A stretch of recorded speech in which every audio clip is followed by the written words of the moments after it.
Welcome to the Spirits, Angels, and Guides Oh My podcast. Where the supernatural gets real, baby. Hi, Tara. Hello, Nan. So, do your spirit guides choose you or do you choose them? Because what if it's not as simple as either one? And what if the relationship you think you have with your guides is actually something much deeper than you've been told? So, today we're opening that up. Very cool. So, welcome to everyone to Spirits, Angels, and Guides Oh My, where we explore the spiritual world in a grounded, practical, real life way. I'm Nancy Christine Brady. I'm Tara Diana. And today's conversation is one that comes up all the time, especially when people begin developing intuitively. We're talking about spirit guides. Specifically, do they choose us? Do we choose them? And what's actually happening in that relationship? So let's get to it. This is one of those questions that sounds simple on the surface, but when you really start to look at it, there's a lot underneath it. Because most people are taught one of two things. Well, a multitude of things, and Tara and I will get into that. But either that guides are assigned to you, like they're given to you at birth, or that somehow you call them in as you grow spiritually. And both of these ideas are partially true, but they're also incomplete. So there's a whole bunch more we're going to cover today, because what I've seen over and over in my work, and Tara's going to wade in on her work, is that it isn't a random assignment, and it's not something you're just pulling in on a whim either. There's actually a relationship that's there that already exists. And I think this is where people need to start to feel deeper recognition, and that moment where you connect with a guide and it doesn't feel new, but it feels familiar. What do you think, Tara? I have a lot of thoughts on spirit guides. So, familiarity is such a key piece. But I have a lot of thoughts on this. So, in terms of spirit guides, I wholeheartedly and without a shadow of a doubt believe that we all have a spirit team that works with us. Mm-hmm. Lots of people don't. Lots of people that do metaphysical work don't connect to a spirit team for whatever reason. And I never go down those paths. I mean, maybe that's something I can put onto the spiritual view and be like, hey, do you believe you have a spirit team? And then we can all debate and go back and forth. But I have very strong views on this. And one of them is that they choose us. They choose us. We have something they know they can give us. And so they choose to work with us because they resonate with who we're going to be. Now, I don't put a lot of energy into this because I trust wholeheartedly my guides. So I'm not sitting there. I've never sat back and been like, so how do they pick me? And I just know what I know. Mm-hmm. But your students don't ask you? Sure, they ask me, and I give them the bare minimum. I give them, this is what I give them. Your guides choose you when you're not even a thought, when you are going to come into fruition. They choose you because they have something to teach you, because the only reason we're here is to learn and grow and develop. Mm-hmm. So they are here to help us do that. That's all they're here for.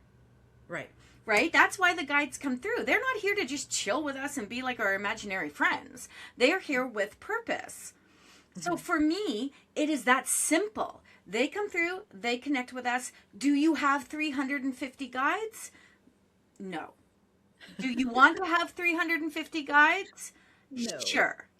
You do you, baby. If you want a parking guide, you can have a parking guide. If you want to have a shopping guide, you can have a shopping guide. I feel like that's nonsense, and I feel like people can't distinguish between what spirit does with us, not for us, with us, and what we can manifest. So there's that. Okay, so as far as who's choosing who, we're not far off on our beliefs. I do believe in like a pre-incarnation plan. Okay. So I believe the same as you. I believe our guides choose us, but I also believe we sit around on the other side before we incarnate, and we sit and have some some conversations about, these are the lessons I want to learn. This is where I'm going to need your help coming in, and I'm going to have to be reminded that you're here, or different conversations around that. So, often I feel like that's not necessarily from our human awareness when we're here, but it's that soul level when we're on the other side before we're incarnating. Does that make sense? Sure. Yeah. You know what, Nan? I'm going to be very honest.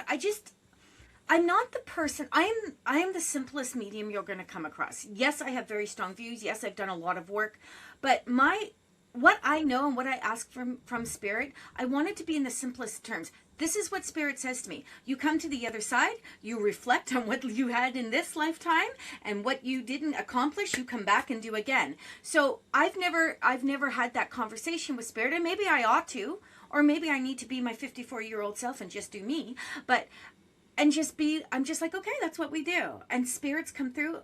Do I believe all the guides? We'll get into that, but here's what I know from working with Spirit, is that when we pass over, we reflect. So we go into reflect. You know how people get so bent out of shape about, what happens to Spirit, and when we go over, what happens, and oh my God, is everyone okay? Are they still evil when they were evil here? Are they still evil over there? That's a conversation we should have. But I truly believe that when we go over there, we assess what's happened here, and then we prepare ourselves for the return, like when we come back. Now, for you, that might be having a conversation with Spirit or whatever that looks like. For me, I don't know what that looks like. I just trust Spirit says, well, you didn't learn this and this, you dingback, we're sitting you back. You're going. And I think we're saying a lot of the same Yeah. things. Because I believe all of that as well. I do believe in those conversations. Okay, what are we here to experience?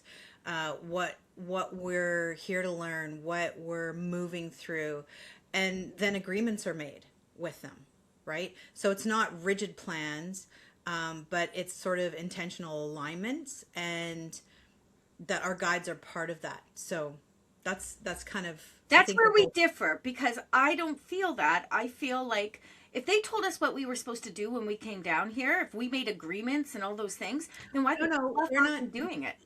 Let me reiterate that. It's not them telling us, it's us saying, hey. Then how come we don't do it? Because we have free will. And when we incarnate, we're here and we're running around. I look at it like we're kind of like dropped into like the mouse maze and trying to find the cheese at the end. And sometimes our guides are just sitting upstairs with their faces in their hands going, oh God. Yeah, I feel like I do that all day, every day. But I think that's something I would have to sit with. What I do know is that, when we talk about, you were talking about it being familiar, right? You said, the moment you connect with a guide and it doesn't feel new, it feels familiar. It's a comfort with Spirit, right? It's a comfort. Not always. Sometimes you have a brand new guide that just shows up out of the blue. You could be like 44 years old, have been working with Peter Pan for 44 years as your protector, and all of a sudden Herman Munster comes in and is like, I'm your new guide. So we can change, but the cool thing, and I think this is something that you said, and I fully agree with, is that the familiarity. Wow, that's a word. The familiarity is such a key piece for a lot of people, because especially when you're new to all of this, because when something is truly new, it's going to feel different in you. In your mindset, in your body, mind, spirit, all together, it's going to. But when people connect with guides, a lot of the time, and this is right, you're right, my clients ask me that, and I teach guides, hey, Nan and I teach guides like it's the first mother fluffing thing you need to know before you start stepping into any kind of intuitive and spiritual work. Because if you don't know who you're working with, and if you don't have guides and you don't want to know that, then I'm going to teach you how to connect to the universal energy, because that's where your guides are, and so you're going to work with them anyway. Whether you like it or not. Right? It's my sneaky way of like agreeing with you, but still putting you in the power. But when you got to learn who your guides are, because they help you, they work with you. So when people connect with their guides, a lot of the time they start to say is, oh, I don't know why, but this feels like I've known them forever. Mm-hmm. And that's not really accidental, and that reminds me of when people walk into certain spaces. Like, let's use the spiritualist church for example. When I first walked in there, like 23, 24, 25 years ago, however old, when I was 2, when I walked in there, and I was like, this is home, this feels good. Now that has changed dramatically over the years, but the place itself always feels good to me. It's kind of like that same feeling, like it's familiar, like it's comfortable. I love that And with spirit. and I think that's because you're aligning with the consciousness of it. You're aligning with Right. something that already understands the frequency, the energy of what you're coming here to do and that you've agreed to do work with. Yeah, yeah. Okay, I can take that too, right? The alignment. I guess sometimes I feel kind of bad for you because I don't put the same effort into it. Like, you're a much deeper thinker, and I don't say this with any kind of like shade to myself. I tend to be so simplistic, and it comes down to that whole, when people say, "Well, how come you turn on and off like a light bulb?" It's because I trust the process. If this is the way it is, this is the way it is. If I need to know deeper, I'll go deeper. But most of the time, I just trust what spirit tells me, and it never fails me. You like I, the educational part of it. oh, I do. I do. That's why I have 2 university degrees. I'm a bit of a dork. Like I I love have the learning. 0. And there's no shade against not having a university degree. It's just I'm talking to my character, my personality, the fact that I love learning. Always be learning is one of my mantras. And so I like to deep dive in stuff. I like to learn multiple people's opinions. I love to learn, you know, I love getting into certain debates with certain people about, okay, why do you think that way? Because I think this way. And, and then bringing other opinions into it because somewhere in the middle, we're taking away what works for us, right? We're taking away, like you and I say, take what you can and leave the rest. Mm-hmm. And so I feel like that's a really important part. I've read some books and I've followed some I've read authors. some books. And I've followed some authors where I'm like, oh, that's an interesting thought pattern that I cannot get behind, right? But there is always that underlying theme or theory on a lot of things, whether you talk about religion or Mm-hmm. anything. And so I find the same with spirit guides. It's where we're matching energy, we're matching purpose, we're matching awareness, and those certain guides that we've agreed to work with are helping us. It's very basic, but I do. That's kind of what I believe. You know what? I'm going to do a shameless plug here for the spiritual view. Like, literally, people, this is where we go on, and like, I've had Nan on many, many times, and we go on, and I ask a question about spiritual metaphysical work, and then we do not go after each other. We discuss. I would love for you guys to go to YouTube and check that out. It's fun, and it's nice to hear different perspectives, right? We should do spirit Yeah. guides on there, Nan. Sure. Yeah, let's do it. Okay. Because like again, I believe that they're aligned with our soul's development. And I'm pretty sure you do as well. It's just that you don't give it much extra thought, whereas I can sit there at night at 3 in the morning and go, huh, let me overanalyze this and let me turn it over and over in my head about 500 times and think about it from 500 angles. Well, that's cool though. I mean, I can do that with stuff too, but for the most part, when it comes to spiritual work, I am that person, and that's why I like simple enlightenment, right? Everyone's doing all these you do this, you have to do this, you have to do these rituals. But let's go back to the spirit guides here, because I could go off on a tangent for the next 2 days. And I'm really interested, when you pick this topic, and at first I was like, oh, I wonder how this is gonna go, because ultimately I didn't have a lot to say about spirit guides. This is my viewpoint, this is it. And you're like, no, I've got lots we can discuss with this. So I'm interested in this whole who's choosing who kind of thing. So, Tara, I absolutely love that. Let's go back to who's choosing who. I do a lot of work in the Akashics. Let's answer this directly. Do spirit guides choose us? Yes. Do we choose them? Also, yes. But here's where we can go a little bit deeper. I don't feel the choice is happening from our human awareness. I believe it's happening at a soul level before we incarnate. Okay. Eh, Okay, and this is something I want people to kind of really sit with. And again, take what you can, leave the rest. But I firmly believe before you come into this lifetime, there's a level of planning, there's an understanding. So we sit with this team and we say, hey, I'm here. I really want to experience this. And you'll see some of the books, I believe, gosh, what's her name? Carolyn Miss, I want to say. She wrote a whole thing on archetypes, right?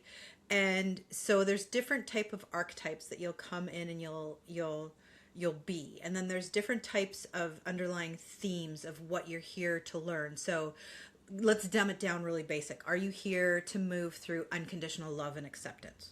Okay. Yeah, yes. Architects are my big thing. I do a lot of work with that. So that makes sense to me. Carry on. Yeah. And so within that, I believe that there's agreements made. So we sit with these guides and we go, hey, and it's like hitting points, right? So I'm going to hit point A, B, and C, but how I get from point A to B, there's a whole lot of human free will in there, right? Right. These aren't rigid plans, but they're kind of intentional, energetic alignment. So our guides are part of that alignment, is what I believe, and that's kind of, yeah. So on that note then, I think it's important to say that this isn't you guys like we're just like sitting in a meeting at a board table and all picking guides off a list. Oh, I like this one, or I like that No. one, or this one, or, otherwise never mind. I was going to say something completely inappropriate. There'd be a lot of, we'd all be handpicking our guides, and that's not what it's like. So Yeah. I think No, that's not at all. important to remember as well. Not at all. And for me, it's more like a resonance. It's the energy, right? You're aligning with the consciousness that already understands the frequency of what we're coming to do. Yeah. So it's less about choosing in a human sense, and it's more about matching. But I want to say it's more about matching energy. It's about matching purpose. It's about matching awareness, Okay. right?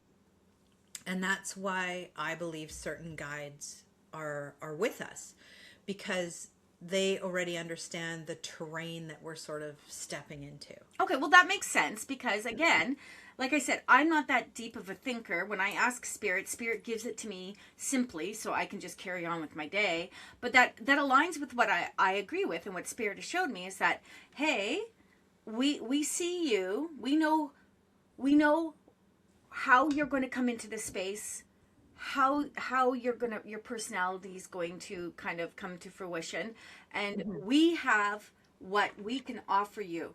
I think also, if I can add this in here, Nan, I think it's really important that you have to be able to to to have that true connection, that I can help her. I Yeah. can help her. That whatever, and I don't even know how to say this, whatever the spirit guide, because remember, some of them have walked the earth, some of them haven't, etc., etc. Most of them have. If they're your spirit guide, they have lived Yeah. experience, and they have to be able to match you, like you said. They have to be able to be like, oh, I can help her. She'll get this. Right? So Yes. my guides will be 100% different than your guides because they are working with each of our energies, right? And your guides may be like, oh, that girl be too much. You keep her over there, And whereas my guides might be, oh, she's lovely. She's got it. She's got it. She doesn't need us kind of energy, right? So Yeah. it's just different. Yeah. So that kind of leads us to why these guides, right? And I feel our guides are not random. I do believe that they're aligned with our soul's development and energy, which means they're connected to what we're here to learn, Mm-hmm. what we're here to move through, and what we're here to step into. That just, I had such a visual image of stepping in it, like just And sometimes that means they're not always comfortable, right? So we talked about the resonance and, oh, they're familiar, that feels good, but sometimes they're not, because they're not here just to make things easy. They're here to support the growth, and sometimes growth is painful, right? Growth doesn't always feel good in the moment.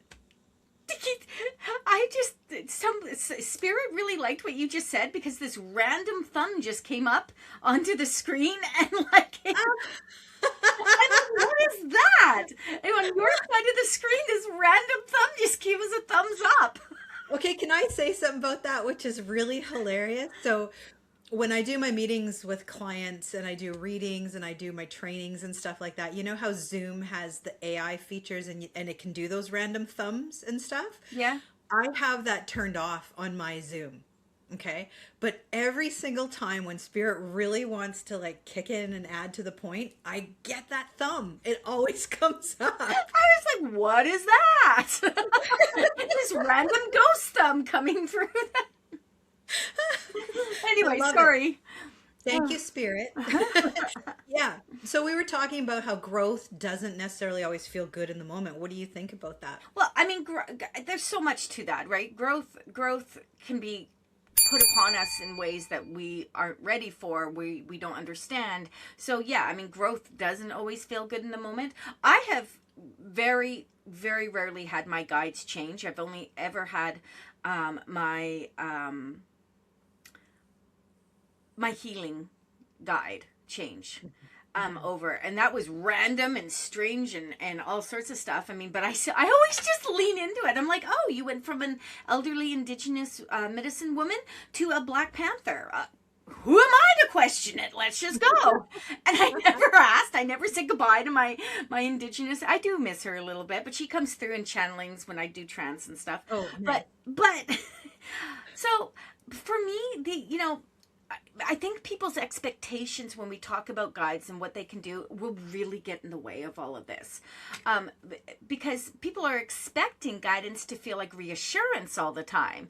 Like, oh, you're being guided. Oh, this will be good. I'll be okay. Because that's a standard when you think about it. And Spirit's not here. Our guides aren't here to kick us, when we're down. They're here to lift us when we're up. So sometimes guidance, it feels like we're being redirected. And that's where I feel the guides are truly helpful. Our spirit team is truly helpful, is when they're redirecting us. And you will have a familiarity, like, oh, look at me saying that word.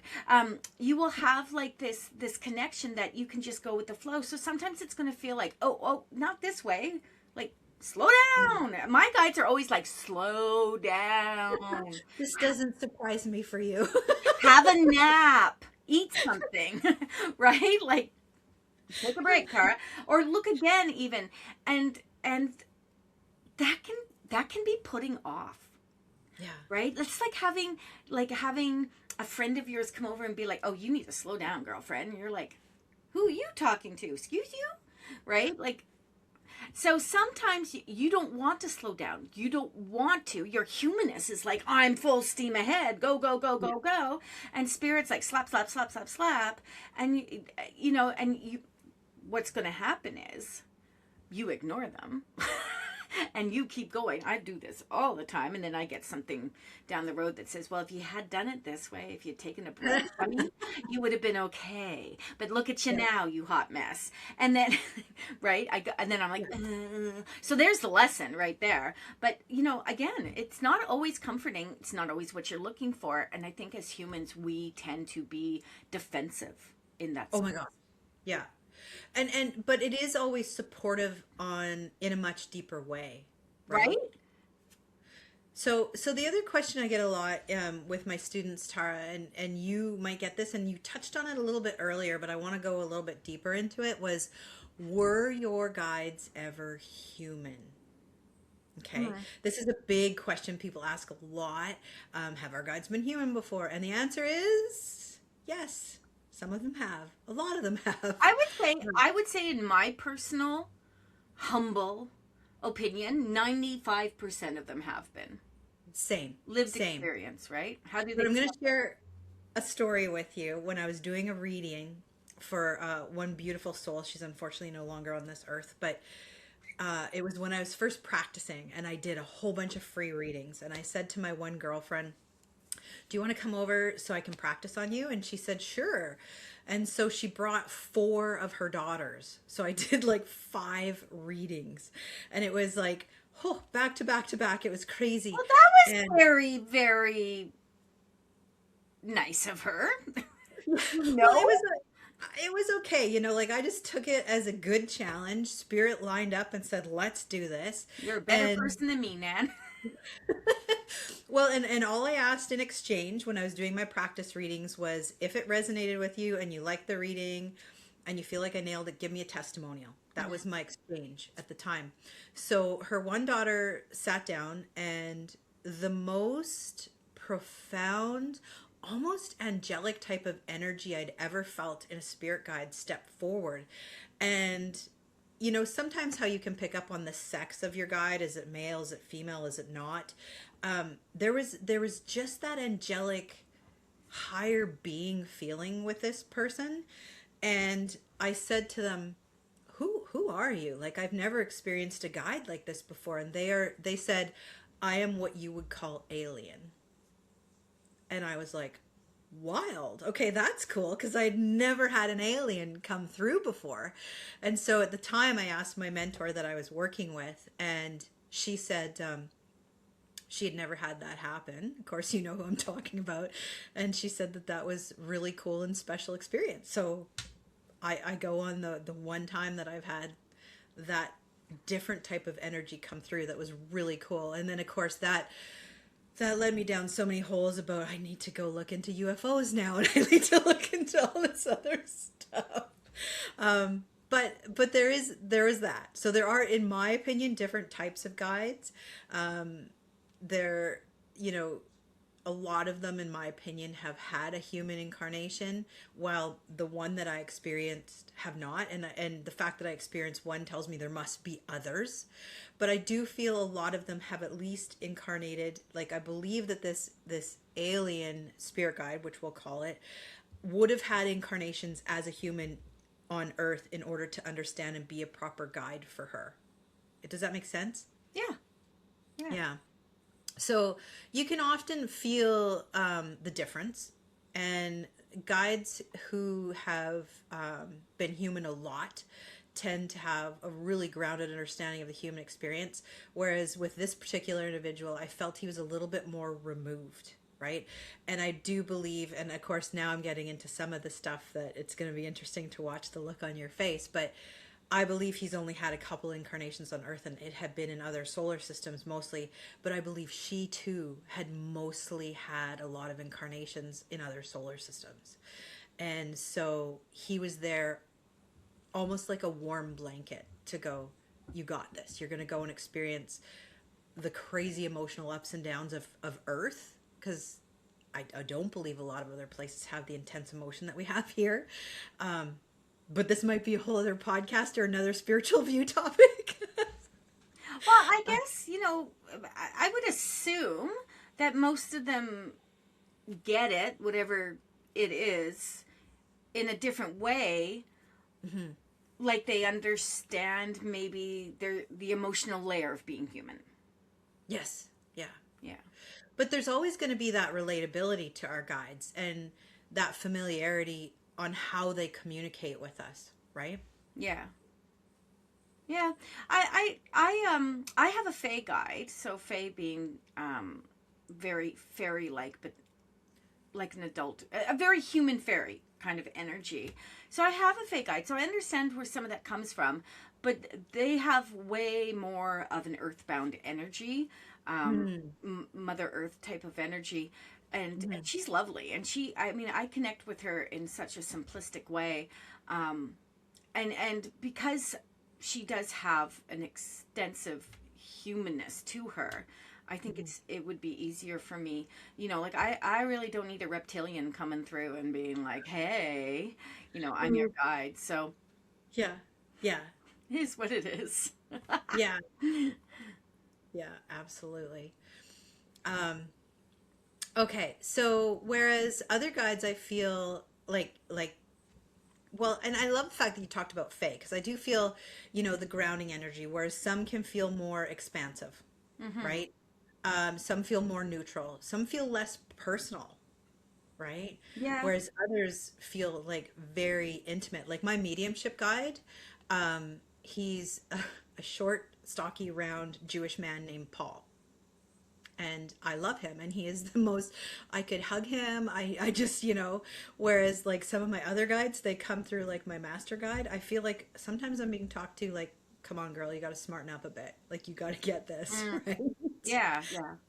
Yeah, and neither is better, right? Like each of those That's true. guides, they're all serving different purposes, right? Exactly. Yeah, and that's the whole part. And that's why I say don't get all caught up. Like when people tell me they have a parking guide or a parking angel, my whole body cringes. I cannot help it. Because I'm like, babe, you can manifest. We can all manifest. Can we imagine? Like, let's just take a moment, everyone, and imagine if we all had like a parking guide that was literally with us, and all their purpose was to help us find I mean, for me, that just doesn't make sense. Like, come on, you got something better to do, like go save the world or show me how to like create peace. If I have to walk 20 feet in the rain, I'll be okay. I won't melt. So I can't get into that. And I remember that I've told this story before, but when I went and saw Cryon, Lee Carroll was channels Cryon, and I went to that was many years ago because Claudette was still with us, and I went with Lynn White, and Cryon was like, "You don't have a parking guide, parking angel is what they said. You don't. So stop thinking you do. Your guides are here with great purpose, and the great purpose is not finding you a parking spot close to the front doors." And that just resonated with me so much more than I can ever tell you. Because as Yeah. humans, it really showed me something. And it taught me that our humanness gets in the way still. Mm. Even when you are, in the journey of spiritualism and following a metaphysical path, our humanness does really weird things. And to want to put the idea that every time we always get a parking spot on the fact that there's a spirit helping us do that, as opposed to acknowledging our ability as a spirit having a human experience, that we have the ability to manifest, we have the ability to put the thought process out there, and we don't need spirit to be backing us up on this. We have an ability to say, I need a parking spot, I'm open Yeah. to receiving this parking spot, so shall it be. It's not about saying, okay, dear parking guide, come through. And so for me, that really resonated. I just feel like our guides have more important things to do than making sure that we have a parking spot. Okay, I agree with you. There's a huge power in manifestation, Yeah. huge power, and there's also like an incredible spiritual trend around it, which is probably another topic for a whole other podcast. But let's talk about even if a guide has been human. Mm. Let's take it back to that. So, even if a guide has been human, they're no longer operating from that human limitation. So, I really want people to remember that, because this ties into what Tara's saying about the parking spot. This talks about they're operating from a broader awareness.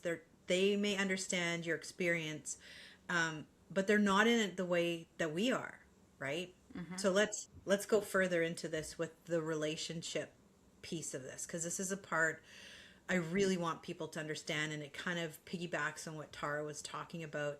So your relationship with your guides is not passive. I'm going to say that again for the people at the back of the room. Your relationship with your guides is not passive, right?